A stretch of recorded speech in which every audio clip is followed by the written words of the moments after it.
할렐루야. 오늘은 요나 마지막 시간입니다. 오늘 본문의 말씀을 통해 내가 어찌 아끼지 아니하겠느냐라는 제목으로 하나님의 말씀 증거하도록 하겠습니다. 앞서 하나님께서는 니느웨를 심판하시고자 하는 당신의 뜻을 돌이키셨습니다. 왜요? 니느웨 백성들이 40일이면 니느웨가 무너지리라는 요나의 말씀에 귀를 기울였기 때문입니다. 왕으로부터 백성에 이르기까지 금식하며 회개하여 그 악한 길에서 자신의 삶을 돌이켰기 때문입니다. 아마 말씀을 전했던 요나도 깜짝 놀랐을 거예요. 사흘길을 돌아야 할 만큼 큰 성읍을 하루 만에 돌면서 40일이면 니느웨가 무너지리라는 몇 마디를 선포한 게 전부거든요. 하나님을 알지도 못하는 나라에서 낯선 선지자의 외침이 이렇게 큰 영향력을 발휘하고 큰 변화를 일으키리라고는 상상도 하지 못했습니다. 요나의 말씀을 들은 니느웨는 큰 회개 운동이 일어났고 하나님께서도 그 뜻을 돌이키사 재앙을 내리지 않으셨습니다.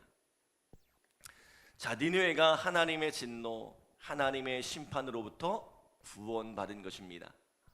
자, 얼마나 기쁜 일입니까? 얼마나 감격스러운 일입니까? 그런데 오늘 단 한 사람, 그 기쁨, 그 감격에 동참하지 못하는 사람이 있었습니다. 그가 누구예요?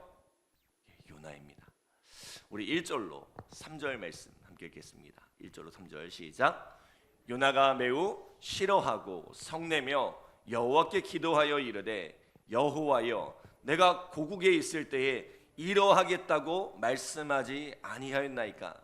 그러므로 내가 빨리 다시스로 도망하였사오니 주께서는 은혜로우시며 자비로우시며 노하기를 더디하시며 인내가 크시사 뜻을 돌이켜 재앙을 내리지 아니하시는 하나님이신 줄을 내가 알았음이니이다. 여호와여, 원하건대 이제 내 생명을 거두어 가소서. 사는 것보다 죽는 것이 내게 나음이니이다 하니. 아멘. 자, 요나는 오히려 성이 아주 많이 났습니다. 자, 이 상황이 매우 싫었다고 이야기합니다. 그 이유가 뭐예요? 하나님께서 결국 이렇게 하실 줄 알았다는 거예요. 어차피 용서하실 거면서 뭐하러 나를 여기까지 부르셨냐는 거예요. 속된 말로 개고생하면서 여기까지 왔는데, 죽을 고비를 넘기면서 여기까지 왔는데 이게 뭐냐고, 나만 우스운 사람이 된 거 아니냐는 거예요. 심판을 하시기로 했으면 심판을 해야지, 왜 뜻을 돌이켜서 나만 거짓말쟁이를 만드냐는 것입니다. 내가 다시스로 도망한 것은 이럴 줄 알았기 때문이란 거죠. 하나님은 은혜로우시며 자비로우시며 노하기를 더디하시며 인애가 크시기에 그 뜻을 돌이켜 재앙을 내리지 않는 하나님인 줄을 내가 알았기 때문이란 것입니다. 어차피 용서하실 거, 괜한 사람 길을 막고 죽을 고생을 시켜서 왜 여기까지 끌어오셨냐고 따져 묻습니다. 이럴 거면 왜 나를 살리셨냐고, 차라리 이제 여기서 죽는 게 낫겠다고 그야말로 제대로 성가를 부립니다. 어이가 없죠. 살려주시면, 다시 한번 기회를 주시면 사명자로 살겠다고 다짐하더니 차라리 여기서 죽여달라 때를 쓰는데 하나님도 얼마나 기가 막힐까요? 자, 그런데 이 요나의 성난 외침 속에 요나서의 핵심 메시지가 있습니다. 그게 뭐예요? 하나님은 은혜로우시며 자비로우시며 노하기를 더디하시며 인애가 크시기에 뜻을 돌이켜 재앙을 내리지 않는 하나님이란 거예요. 하나님 어떤 분이라고요? 은혜로우시며 자비로우시며 노하기를 더디하시며 인애가 크신 하나님이십니다. 이게 요나서의 핵심 메시지예요. 여러분, 요나의 성정이 얼마나 불같습니까? 하나님께 불순종하고 심지어 하나님께 성을 내는 요나입니다. 그런데도 하나님은 그런 요나를 참고 인내하시며 그 사명을 감당케 하시죠. 니느웨를 향해서도 마찬가지입니다. 하나님께서 심판을 말씀하실 때는 그들의 죄악이 극에 달했기 때문입니다. 그러나 그런 니느웨도 돌이키고 회개하니 하나님께서 기회를 주시더란 거예요. 요나서는 죄악 가운데 있는 이스라엘에게 이것을 깨우치기 위해 쓰여진 책입니다. 하나님께서 이스라엘을 은혜와 자비로 참고 계심을, 이스라엘을 향한 진노를 참으시고 인애로서 그 허물을 덮어주시고 계심을 깨달으라는 것입니다. 깨닫고 돌이켜 너희도 니느웨와 같이 하나님의 진노와 심판을 면하라는 것이죠.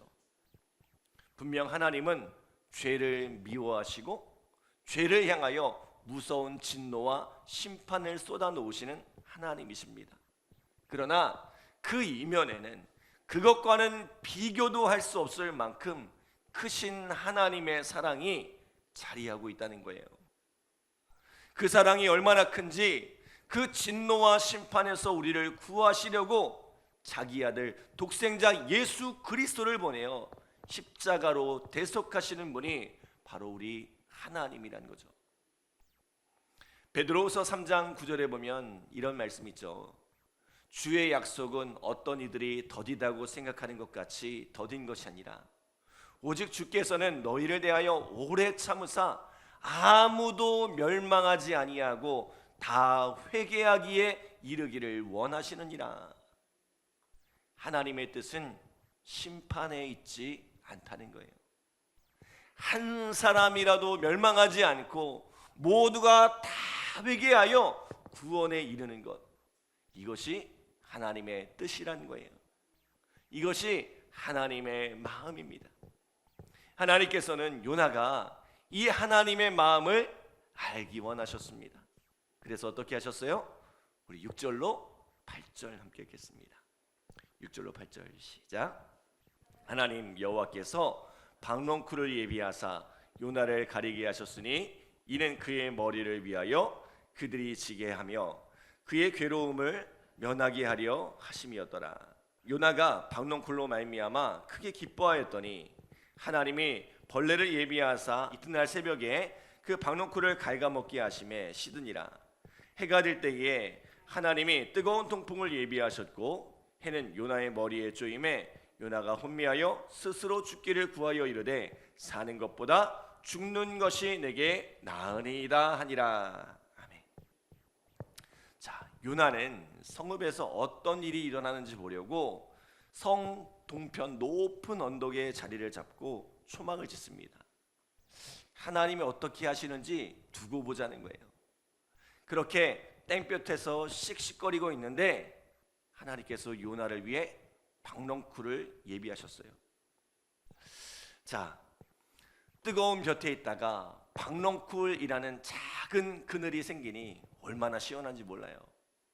이 요나가 얼마나 간사한지 씩씩거리던 그가 그 작은 그늘 하나에 그렇게 기뻐할 수가 없더란 거예요. 자, 그런데 이튿날 새벽에 하나님께서 또 벌레를 예비하사 그 넝쿨을 갉아먹게 하셨습니다. 게다가 하나님께서 뜨거운 동풍을 불게 하시니 그늘을 만들었던 박농쿨이 시들고 뜨거운 태양빛으로 말미암아 정신이 혼미해지더란 거예요. 전날까지만 해도 박농쿨로 인해서 기뻐서 어쩔 줄 모르던 그가 이제는 그늘이 사라졌다고, 차라리 내가 여기서 죽는 게 낫겠다고 하나님께 성을 내고 있습니다. 자, 이쯤이면 거의 막 나가자는 거죠. 뭐 이런 선지자가 다 있습니까? 그런데 하나님께서는 이런 선지자 요나를 앉혀놓고 이렇게 말씀하세요. 자, 우리 10절 11절 함께 읽겠습니다. 여호와께서 이르시되 내가 수고도 아니하였고 재배도 아니하였고 하룻밤에 났다가 하룻밤에 말라버린 이 박농쿨을 아꼈거늘 하물며 이 큰 성읍 니느웨에는 좌우를 분별하지 못하는 자가 12만여 명이요 가축도 많이 있나니 내가 어찌 아끼지 아니하겠느냐 하시니라. 아멘. 요나가 지금 화가 난 이유가 뭐예요? 고작 박넝쿨 하나 때문이었습니다. 심지어 이 박넝쿨은 요나가 심지도 않았고 재배하지도 않았습니다. 애초에 없었던 것이니 하나님께서 거두어 가셔도 사실 할 말이 없습니다. 요나는 심지도 재배하지도 않았던 이 박넝쿨이 아까워서 어쩔 줄 모릅니다. 그런데 지금 니느웨 성에는 어떤 이들이 있어요? 비록 그들이 하나님을 모를지라도 하나님께서 그들을 그 땅에 심으시고 그 오랜 세월 동안 그들을 돌보셨다는 거예요. 그렇게 돌보시는 이들의 숫자가 무려 12만여 명이나 된다고 이야기합니다. 게다가 거기서 기르는 가축도 무수하니 하나님이 어찌 이를 아끼지 않겠냐는 거죠. 특별히 여기서 아끼다로 번역된 이 히브리어 야후스는 무엇으로 인해 눈물을 흘리다라는 뜻이라고 합니다.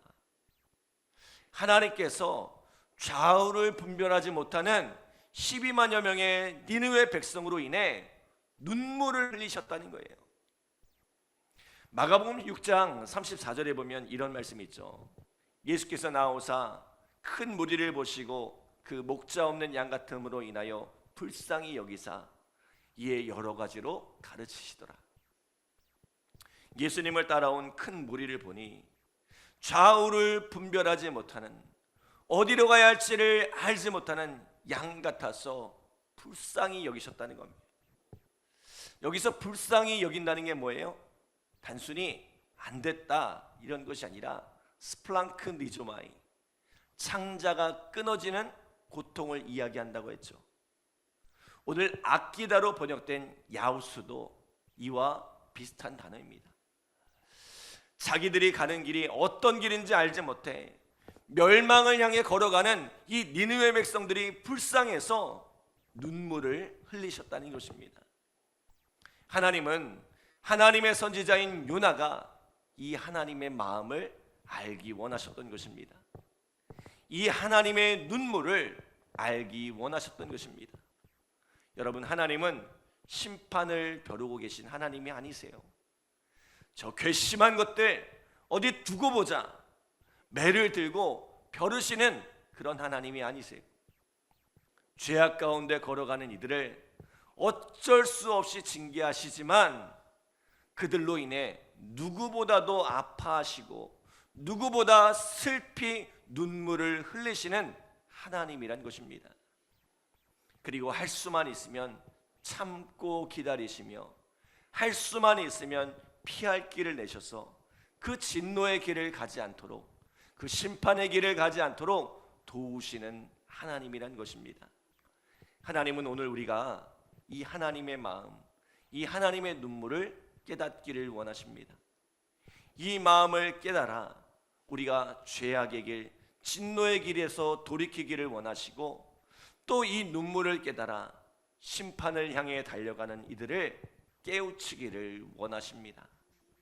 사랑하는 여러분, 우리 하나님은 은혜로우시며 자비로우시며 노하기를 더디하시며 인애가 크시사 그 뜻을 돌이켜 재앙을 내리지 않는 하나님이신 줄 믿습니다. 이 하나님의 마음, 이 하나님의 눈물을 깨달아 이 주님의 뜻 가운데로 돌이키는 우리 믿음의 성도들 되시기를 간절히 기도합니다. 기도하겠습니다. 하나님 감사합니다. 오늘 우리에게 복된 새벽을 허락하여 주시고 귀한 말씀으로 우리의 삶을 돌아볼 수 있도록 인도하여 주심에 감사드립니다. 오늘 우리가 하나님이 어떠한 분인지를 깨달아 알게 하여 주시고 그 큰 하나님의 사랑 가운데 거하는 오늘 우리의 삶이 되어지게 하여 주시옵소서. 이 하나님의 마음을 알게 하시고 이 하나님의 눈물을 알게 하셔서 오늘 우리의 삶을 돌이키게 하시고 또 이 죄악의 길, 심판의 길로 걸어가는 이들을 돌이키게 하는 복된 삶을 살아갈 수 있도록 주님 인도하여 주시옵소서. 오늘 이 새벽에도 간절한 마음으로 기도하오니 주님 응답하여 주시고 역사하시는 귀한 사랑과 은혜를 경험케 하여 주시옵소서. 감사드리며 예수님의 이름으로 기도드립니다. 아멘.